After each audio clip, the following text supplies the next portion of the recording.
Uma distribuição ABBO, vídeo e criação musical.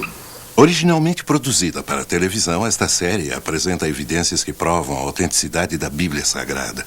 Dirigindo-se a ambos os lados da controvérsia, especialistas expressam pontos de vista não apoiados pelos produtores ou por Group Publishing.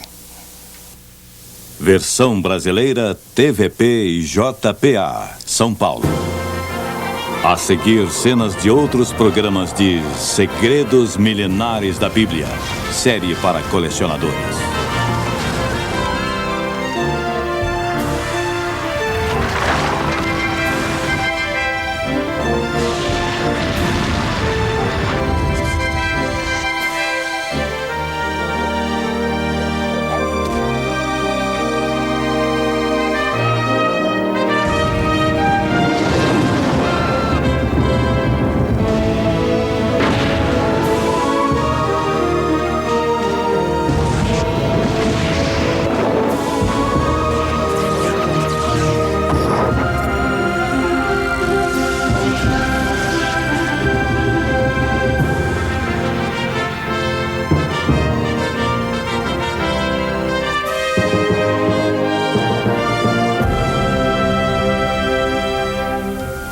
Viajaremos agora nas páginas do primeiro registro histórico contínuo da humanidade, o livro chamado A Bíblia Sagrada.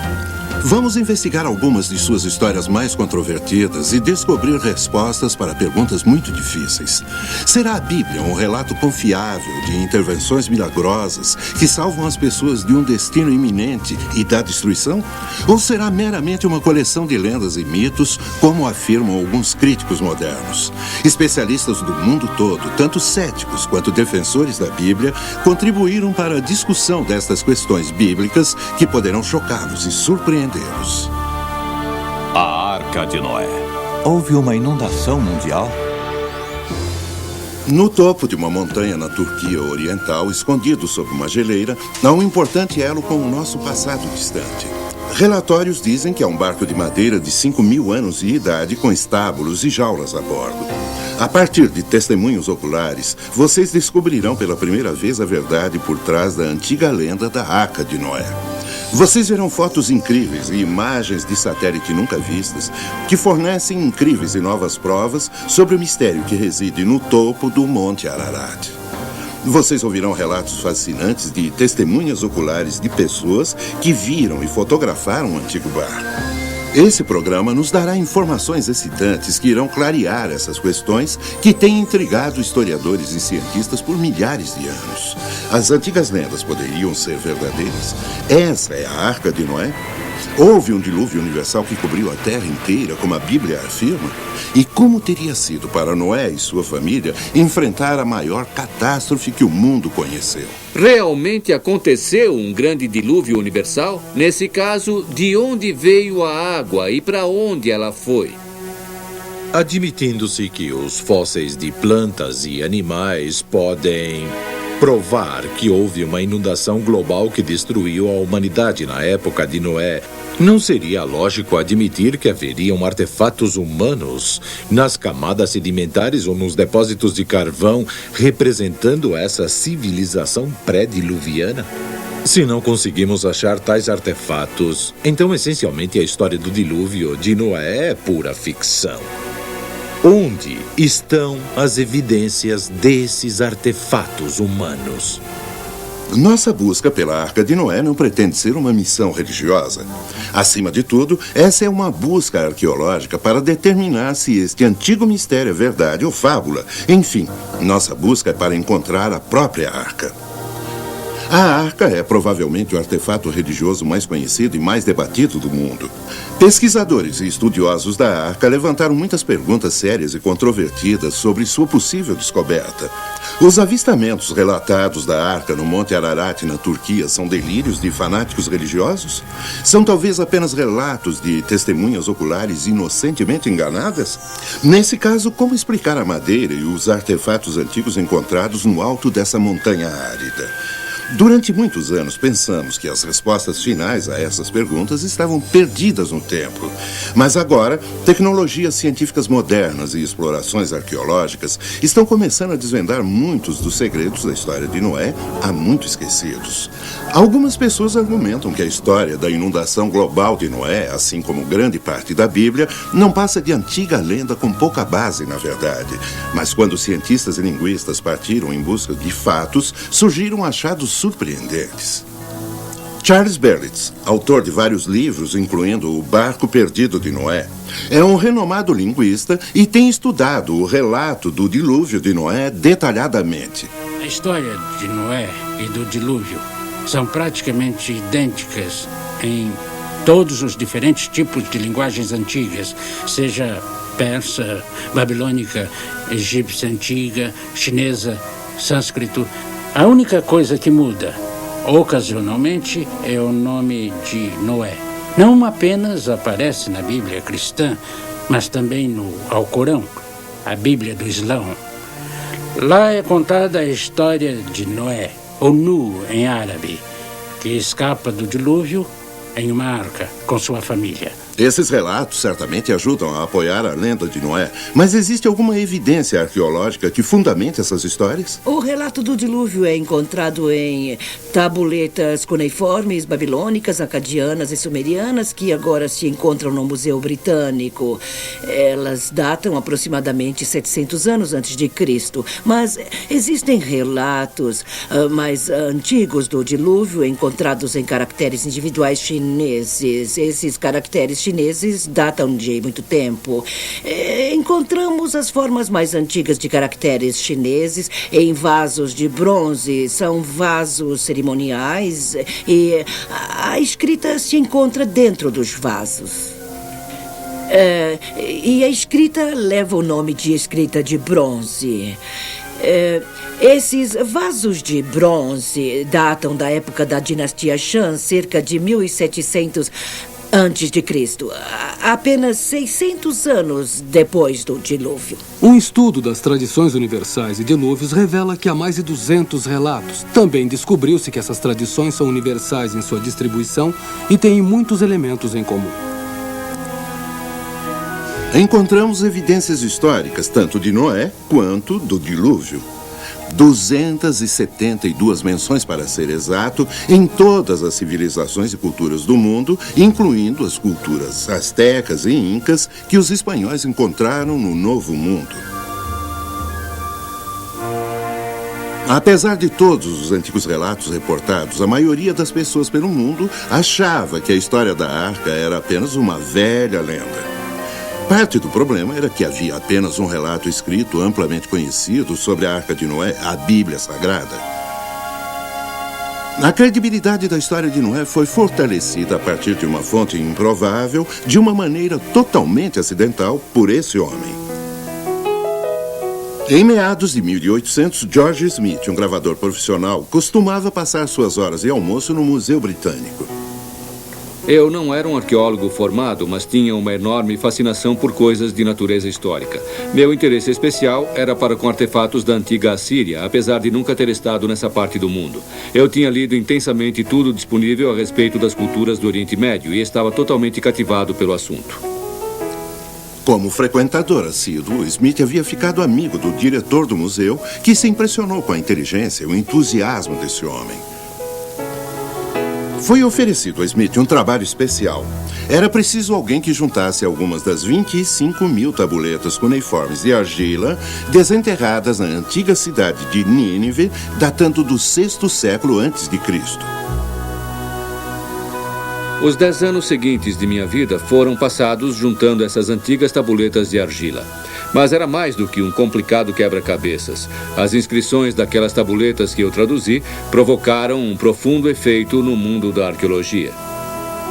Em 1872, após uma década de trabalho, Smith se deparou com um relato de um barco que sobreviveu a um grande dilúvio e repousou em uma montanha. De uma pomba que foi enviada e que não encontrou um lugar para pousar.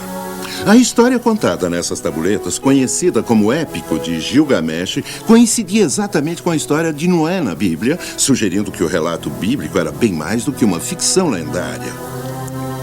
Os achados surpreendentes de Smith suscitaram muita curiosidade científica e reacenderam um enorme interesse público a respeito da arca e sua possível descoberta.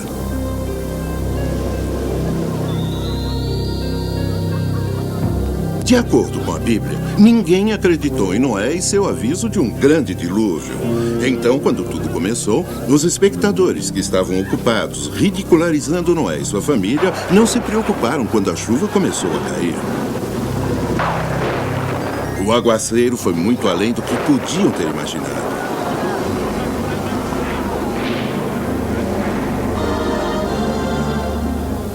O desprezo foi esquecido e a preocupação se transformou em medo.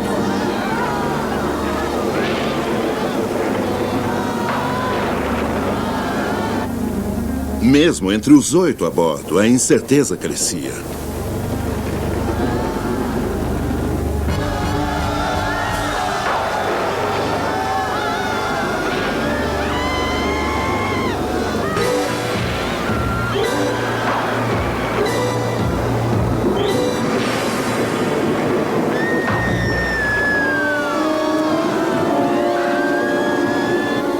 Por ser o tipo de homem que era, Noé se compadeceu deles, mas sabia que não havia outra escolha a não ser seguir as ordens de Deus.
Ficou escuro e nublado durante a longa tormenta.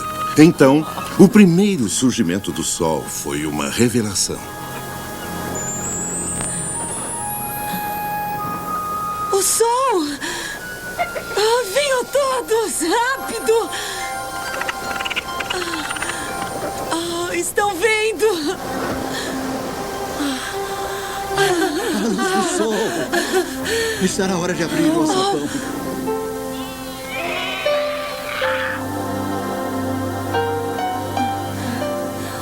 Finalmente.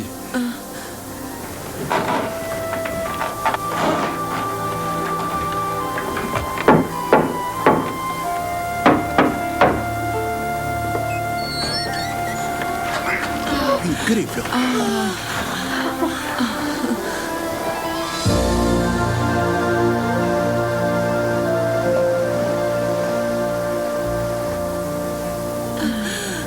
Então, podemos sair logo da arca? Não, ainda não. O senhor revelará os seus planos quando chegar a hora. De fato, eles continuariam a flutuar na arca por mais 7 meses. Havia apenas 8 passageiros humanos a bordo da arca, mas havia milhares de animais para serem alimentados e cuidados durante os muitos meses no mar. Parece uma tarefa quase impossível. Poderia ter sido feita? Dentro da arca, é de se esperar que fosse muito escuro, principalmente por causa da tempestade. Sob tais condições, os animais da arca provavelmente comeriam menos, dormiriam mais e, em muitos casos, seria de se esperar que hibernassem. Combine essa quietude com falta de alimentação, sono, escuridão. Tudo isso se juntaria de modo que a família de Noé seria mais do que adequada para cuidar dos animais até por 1 ano.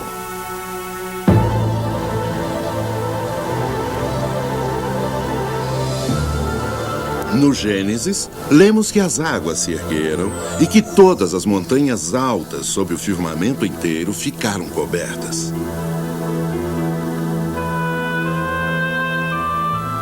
As inundações são um fenômeno natural da natureza. Poucas partes do mundo estão livres de seus efeitos devastadores, mas o relato bíblico do dilúvio de Noé fala a respeito de um grande desastre universal, um dilúvio global requerendo bilhões e bilhões de metros cúbicos de água. Podemos achar alguma prova de que realmente aconteceu? Inundações grandes e pequenas são parte integrante da natureza deste planeta. Existem muitas indicações de inundações da antiguidade, mas pessoalmente questiono uma única e poderosa inundação cobrindo a Terra inteira com água durante 150 dias. Existem muitas evidências de uma catastrófica inundação universal. A maioria dessas evidências está nos registros fósseis. Fósseis de animais e peixes no mundo todo foram encontrados enterrados em posições de natação, repentina e catastroficamente preservados em um dado momento. Um dos achados fósseis mais fascinantes que mostram animais em posição de natação incluem rinocerontes, hipopótamos e zebras queimados em cinzas vulcânicas em Nebraska. E na Escócia, toneladas de peixes foram encontradas em posição de terror, barbatanas esticadas e olhos protuberantes. Um outro cemitério de fósseis em Geiselstadt, Alemanha, mostra uma mistura de plantas e insetos de todas as zonas climáticas. Quando esses tipos de fósseis são encontrados juntos, costuma indicar uma inundação global e enterro rápido. Em uma inundação global que destruiu toda a humanidade, certamente se esperaria encontrar alguns artefatos da civilização anterior ao dilúvio de Noé. Então, o que o registro fóssil mostra?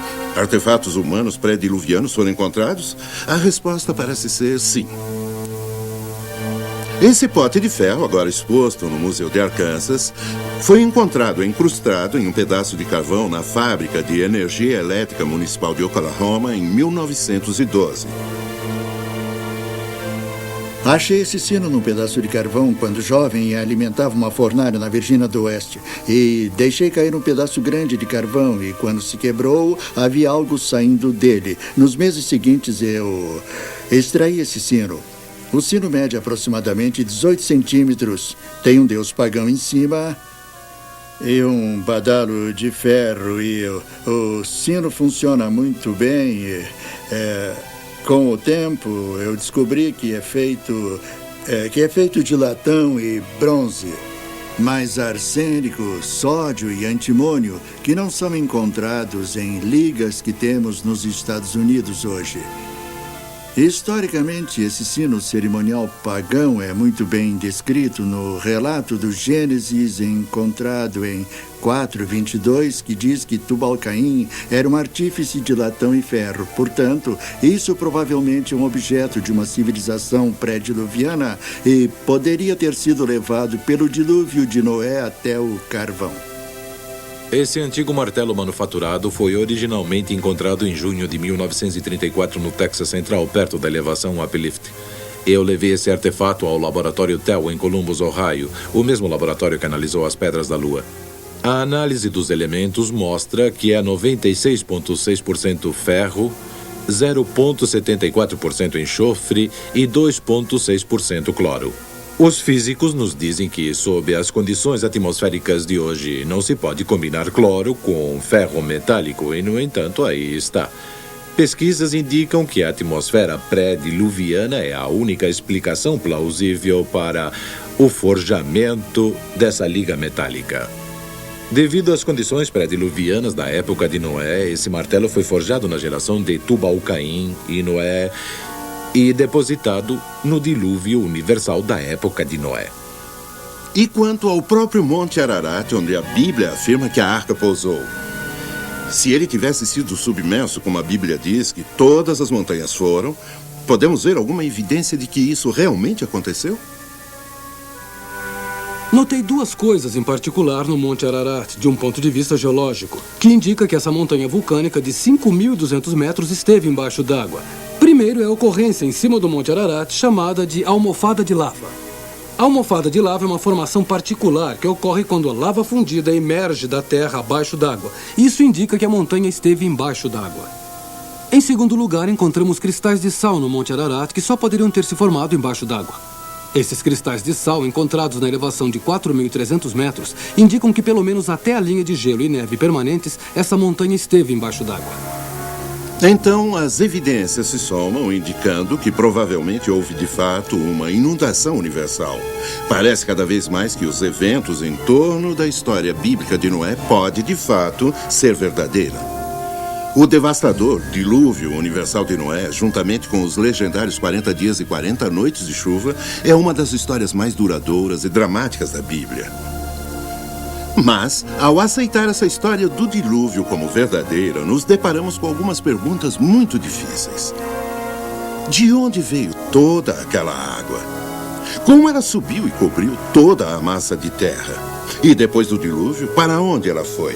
Lembrem-se, não estamos falando aqui de uma pequena quantidade de água. A Bíblia diz que ela era suficiente para atingir 6 metros acima do pico da montanha mais alta. O primeiro capítulo do Gênesis descreve especificamente um firmamento ou atmosfera que Deus criou ao redor da terra. Ao descrever as águas acima do firmamento, a Escritura sugere que nos momentos antes do dilúvio havia uma cobertura de vapor de água em volta da terra.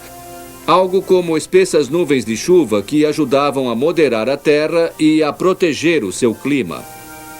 A ideia de uma camada de vapor de água ou cobertura envolvendo a Terra parece um tanto estranho, mas, de fato, coberturas são bem comuns entre os planetas de nosso sistema solar. Vênus, Júpiter e Saturno, todos têm uma cobertura de nuvens e envelopes gasosos espessos os envolvendo. Se a Terra tinha tal cobertura, quanta chuva ela poderia ter produzido?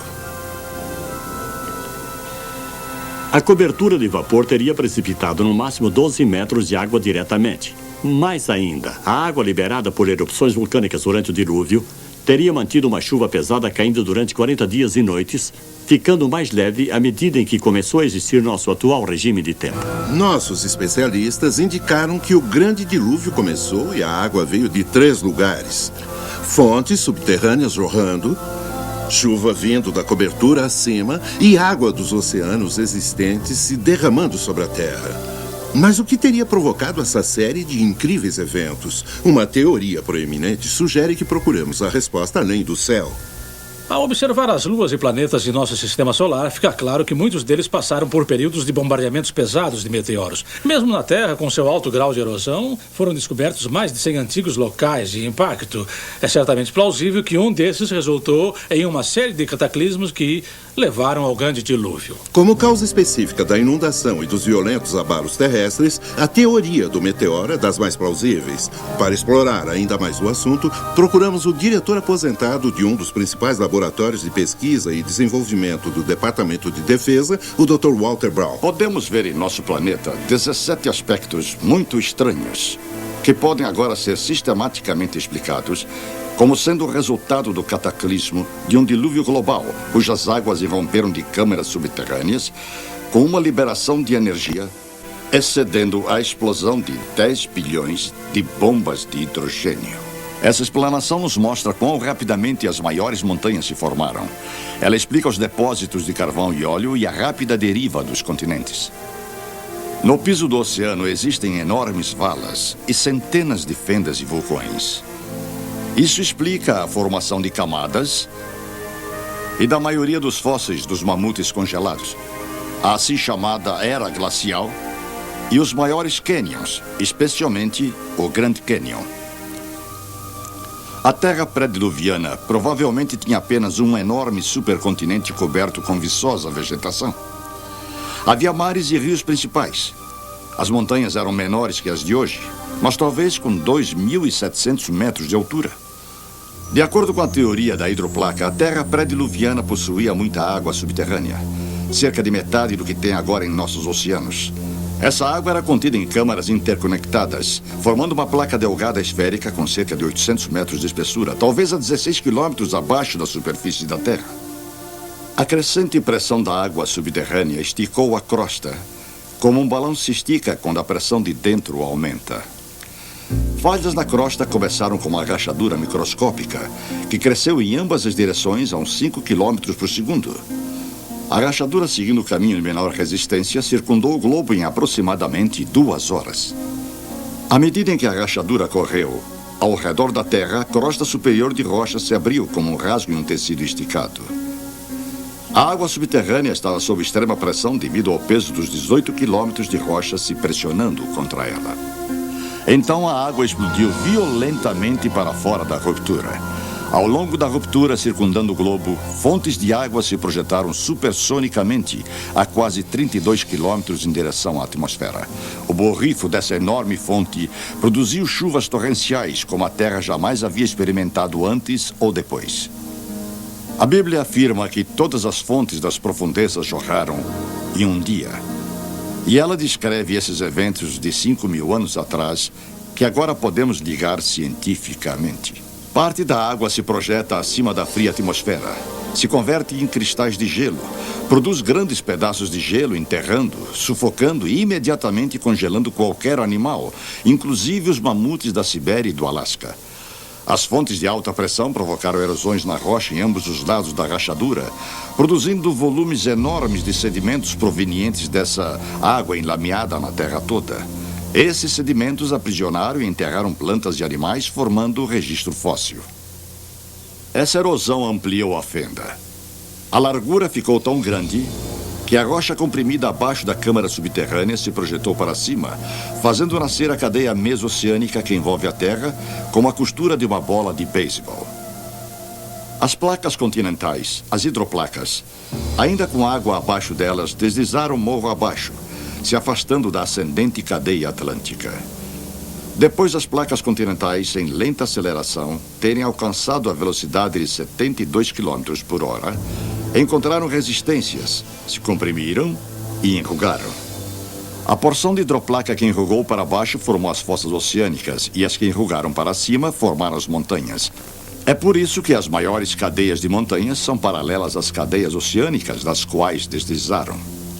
As hidroplacas, ao deslizarem das cadeias oceânicas, abriram bacias oceânicas muito profundas, para dentro das quais as águas do dilúvio se retraíram. Nos continentes, cada depressão ou bacia ficou com água até a borda, produzindo lagos pós-diluvianos. A demonstração da maciça catástrofe mundial da antiguidade que acabaram de testemunhar apoia a história bíblica do dilúvio em todos os detalhes.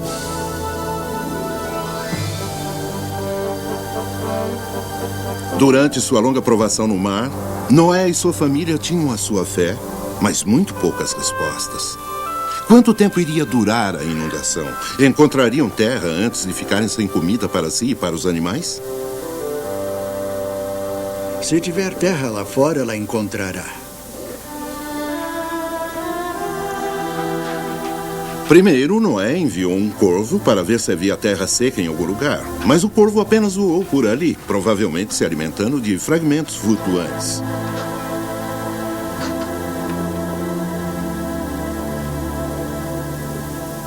Então Noé enviou uma pomba da arca para buscar terra seca que pudesse ter aflorado acima da superfície da água.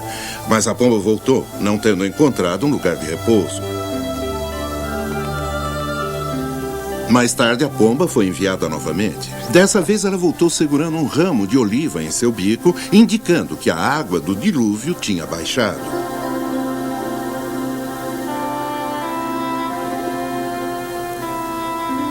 A arca ficou no mar durante longos meses, esperando que a tempestade parasse e as águas baixassem.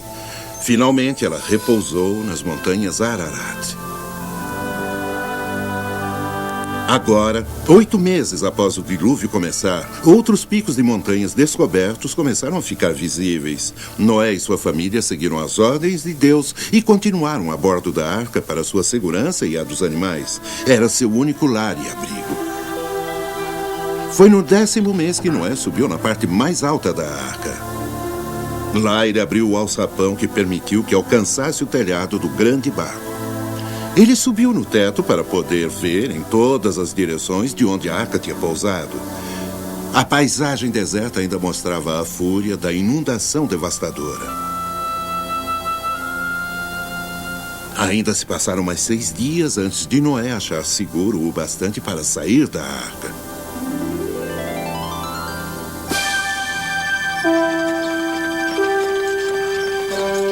Ao todo, Noé e sua família ficaram a bordo da arca durante 365 dias.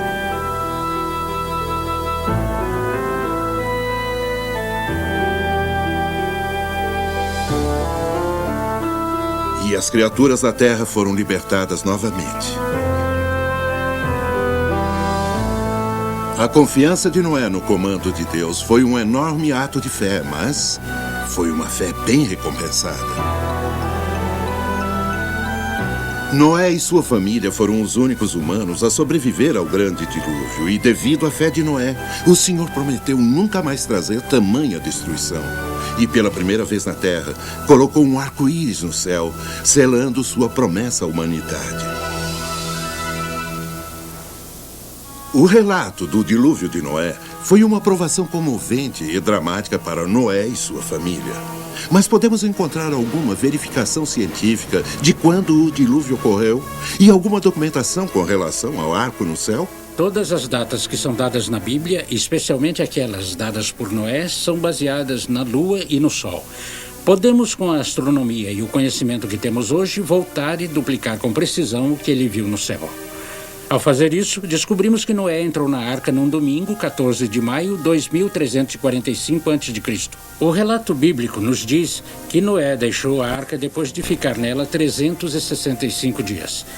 No segundo dia, depois de sair da arca, ele construiu um altar e um grande arco apareceu no céu. Ao examinarmos o céu naquele ano, descobrimos que houve um eclipse solar ao alvorecer, um fenômeno terrível e assustador. Um computador pode mostrar o que ele viu no céu naquele dia. Gostaria que seguissem comigo por alguns minutos enquanto duplicamos os eventos que Noé viu. Olhando para esta tela, vocês verão o horizonte. Em outras palavras, qualquer coisa abaixo desta linha está abaixo do horizonte ou o que Deus teria visto. Acima do horizonte seria o que Noé teria visto. A grande mancha é o Sol. Nós estamos progredindo para 4h54 da manhã. O Sol está começando a nascer. 5h08. Notem como o Sol está subindo e, ao mesmo tempo, a Lua está começando a ocultá-lo. Nós movemos para 5h22. Vocês veem como está começando a se formar um arco no céu? Um lindo arco. Então movemos para 5h30 da manhã. E temos um arco que está começando a desaparecer novamente. Mas isso teria sido muito mais espetacular porque o Sol encurva os raios de luz ao se aproximar do horizonte. Portanto, teria sido uma visão assustadora para Noé. Igualmente espetacular no céu do ocidente se teria visto um arco-íris, talvez. E aí vocês têm, precisamente no computador, o que Noé viu naquele dia. Apesar do bíblico dilúvio global ainda ser debatido nos círculos científicos, uma catástrofe universal explica melhor a maioria dos fatores físicos da Terra.